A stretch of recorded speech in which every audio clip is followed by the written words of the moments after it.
जाबाज करवीर योद्धा है। कृपया मंच पर उपस्थित करते हुए कल मैं अभिभूत हो चुका हूँ और निश्चित हो चुका इन पलों के लिए, इन क्षणों के लिए। आज संजय खंडेरिया ने कहा सम्मानित मेहमान आदरणीय योगेंद्र सिंह सर को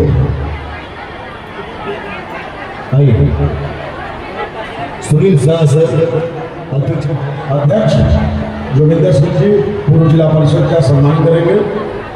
अध्यक्ष है कि वो आए और इस कार्यक्रम में हजारों हजार की संख्या में आई मेरी तमाम जो बहनें हैं, मैं आप सबको दोनों हाथ जोड़ के प्रणाम करता हूं। हमारे आमंत्रण पे, हमारे निमंत्रण पे आप लोग ने अपना जो स्नेह, प्यार, समर्थन और मान मुझे दिया है। आज इस मंच से इस बात को कहने में मुझे कोई गुरेज नहीं कि मैं आजीवन आपका ऋणी और आप फर्क के देखेंगे और जब आपको आवश्यकता होगी एक भाई की तरह याद करके देखिएगा। मेरी जितनी क्षमता होगी, मेरी जितनी हैसियत होगी, मैं आपके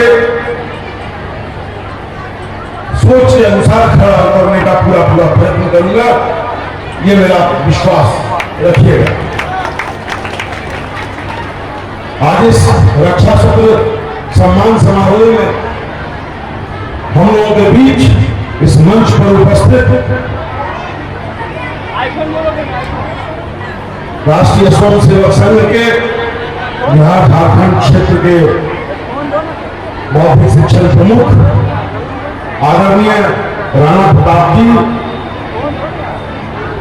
हम लोगों के बीच विशेष रूप से पटना से चल के आई बिहार विधान परिषद की आरक्षण क्रियान्वयन समिति की सभापति प्रखर नेत्री आदरणीय अनामिका सिंह पटेल जी हम लोगों के साथ यूथ फाउंडेशन खगड़िया की जो पूरी टीम है वो इस मंच पे भी उपस्थित है और इस पूरे आयोजन की व्यवस्था में भी लगी है।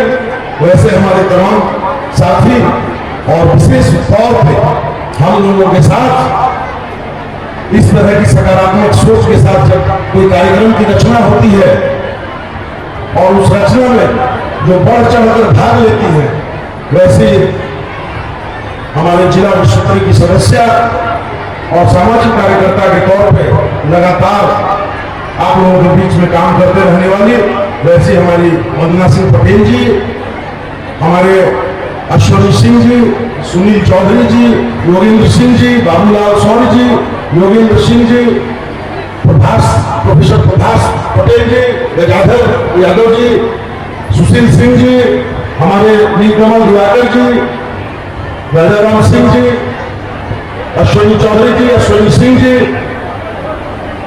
और तमाम संजय ठाकुर जी, नीतीश पटेल जी, रितेश शर्मा जी, मृत्युंजय झा जी और मैं जिनका नाम नहीं भी ले पाया होगा मुझे माफ करेंगे। हमारे जो तौर तरीके हैं, हमारे जो रीति और रिवाज है और किस तरह से हम लोग गंगा को मैया, गाय को माता और उगते सूरज की भी पूजा और डूबते सूरज को भी अर्थ देने का काम करते हैं। हम उस परंपरा के वहां थे, हम भैया दूज भी मनाते हैं और रक्षाबंधन भी मनाते हैं, उन्हीं को जीवित करने के लिए और उसी परंपरा को लगातार आगे बढ़ाते रहने के लिए इस तरह के आयोजन की परिकल्पना की और आप सब लोग आए। मैं हमारे जो अतिथि आए हुए हैं, जो इनसे बहुत सारी अच्छी अच्छी बातें, सार्वजनिक बातें आनी है, मैं उनके और आपके बीच में बहुत ज्यादा बाधा नहीं बनना चाहता। तो मैं एक बार आप लोगों का आभार प्रकट करता हूं और ये आप लोगों को एक स्पष्ट और जानकारी के तौर पर देना चाह रहा हूं कि यूथ फाउंडेशन जो संस्था है, ये कोई राजनीतिक संस्था नहीं है। यूथ फाउंडेशन सशक्त युवाओं की, समाज के प्रगति के प्रति सोच रखने वाले वैसे युवाओं का एक समूह है जो पीड़ित मानवता की सेवा को अपना लक्ष्य मानकर लगातार स्वास्थ्य के, शिक्षा के हर सुख दुख में चाहे वो मेडिकल हेल्थ चेकअप कैंप की बात हो, एम्बुलेंस सेवा की बात हो, ऑक्सीजन सिलेंडर सेवा की बात हो, रक्तदान का विषय हो, लावारिस शव का दाह संस्कार करना हो, खेल और खिलाड़ियों की बात हो, महिलाओं और युवाओं की बात हो, हर क्षेत्र में जहां कम वहां हम, इसी सोच के साथ लगातार यूथ फाउंडेशन काम करता रहता है। और यूथ फाउंडेशन की टीम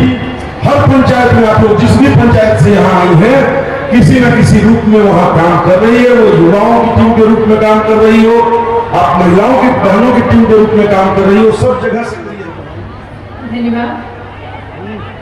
सबसे पहले जो अंतिम पंक्ति तक मुझे जहां तक बहनें दिखाई देती हैं, हम दोनों अपने दोनों हाथ उठाकर मुट्ठी को बांधकर और ताकत से एक बार जयकार लगाएंगे, जय श्री राम, जय श्री राम, जय जय श्री राम। आवाज में और ताकत होना चाहिए, उतनी ताकत जितना पति से झगड़ा करते समय ताकत होती है, सांस से लड़ते समय होती है। तो हम दोनों मुट्ठियां बांधेंगे और फिर से एक बार जयकार लगाएंगे, सियापति रामचंद्र की, सियापति रामचंद्र की,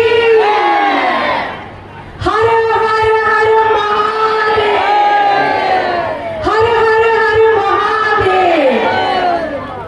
मेरी प्यारी बहनों, जो मेरी चाचियां हैं, माएं हैं, मेरी बड़ी उनकी माताएं यहाँ पर उपस्थित हैं, सबको पैर छूकर प्रणाम करती हूँ, गोड़ लागे छी। इसके बाद मैं आप लोगों से मंच पे बैठे हुए एक ऐसे व्यक्तित्व के बारे में, ऐसी विचारधारा के बारे में बताना चाहती हूँ। आप लोग शांत होकर बातें सुनेंगे तो आपको बहुत अच्छी बातें सुनने को मिलेंगी, जो आपके जीवन में काम आएंगी और आपको आनंद की अनुभूति होगी और आप समाज के निर्माण में अपनी हिस्सेदारी दे पाएंगे। आप लोगों ने हमेशा राजनीतिक लोग देखे होंगे, आते हैं, जाति की बात करते हैं, धर्म की बात करते हैं, वोट लेते हैं, आते हैं, नहीं आते, क्या करते हैं, उसके बाद आप सब जानते हैं।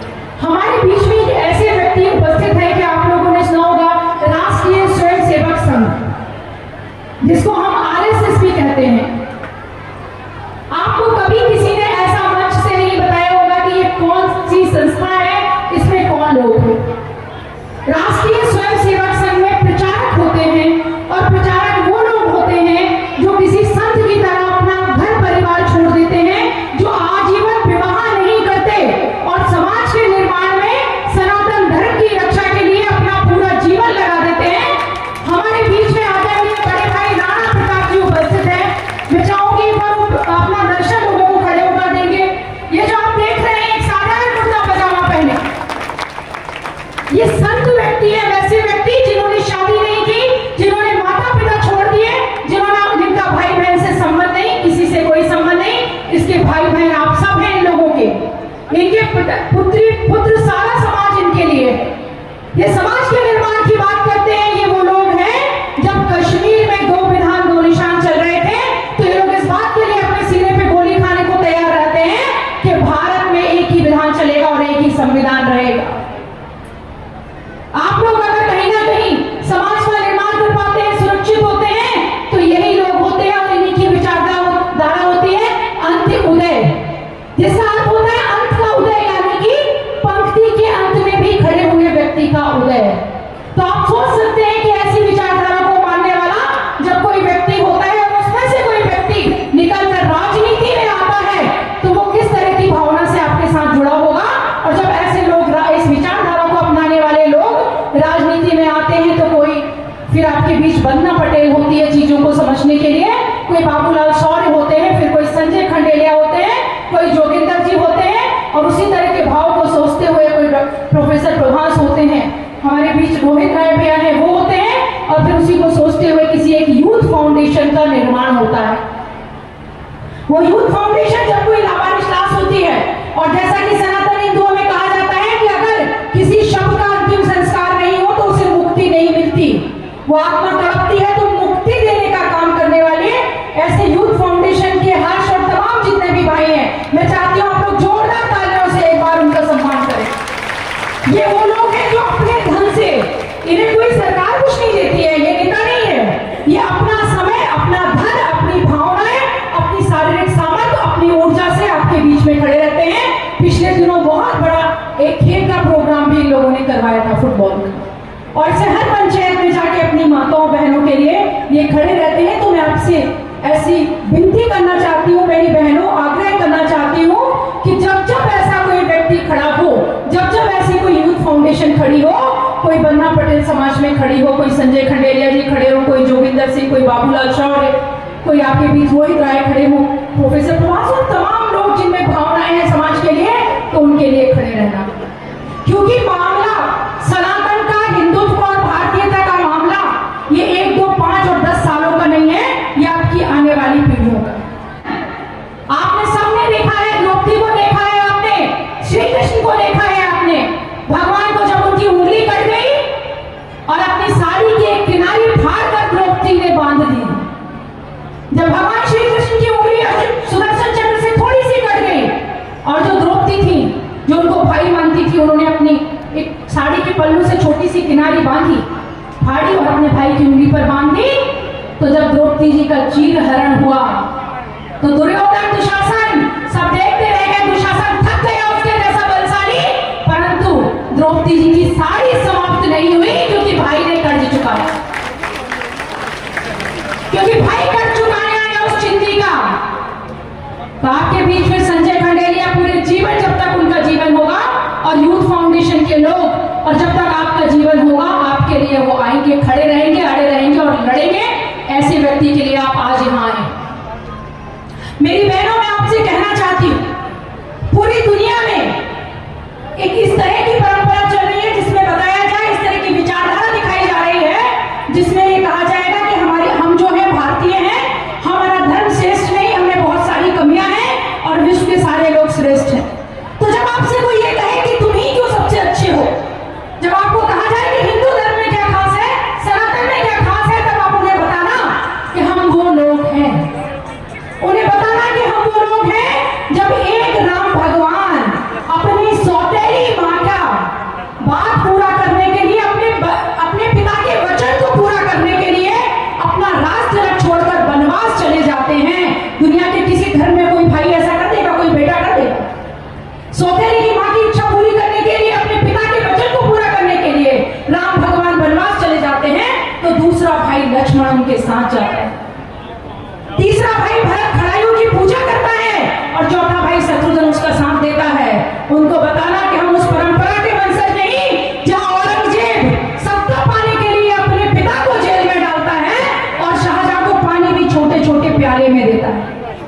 और सब गूगल देखते हैं, डाल के देख लीजिए, शाहजहां कहता है अपनी आत्मकथा में मरते समय, कह रहे औरंगजेब तुझसे तो अच्छा वो काफिर हिंदू है जो अपने मरे हुए पूर्वजों को पानी पिलाता है।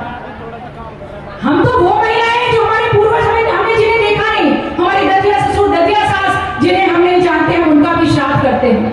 हम 2 साड़ियों में पूरा साल निकाल देंगे, पर पंडित जी जब आएंगे तो उनको एक ब्लाउज का पीस उनके लिए दे देंगे। करते हैं कि नहीं करते हैं? हम लोग ऐसे करते हैं। सास अपने फटी साड़ी पहन लेगी, पर उसको लगेगा कि बहू का तीज आ रहा है तो उसको एक नई साड़ी दिलाएगी। ये भारतीय महिला है, ये आप ऐसे कोई फर्क नहीं पड़ता कि हम क्या करते हैं, फर्क इससे पड़ता है कि हम किस विचारधारा को जीते हैं।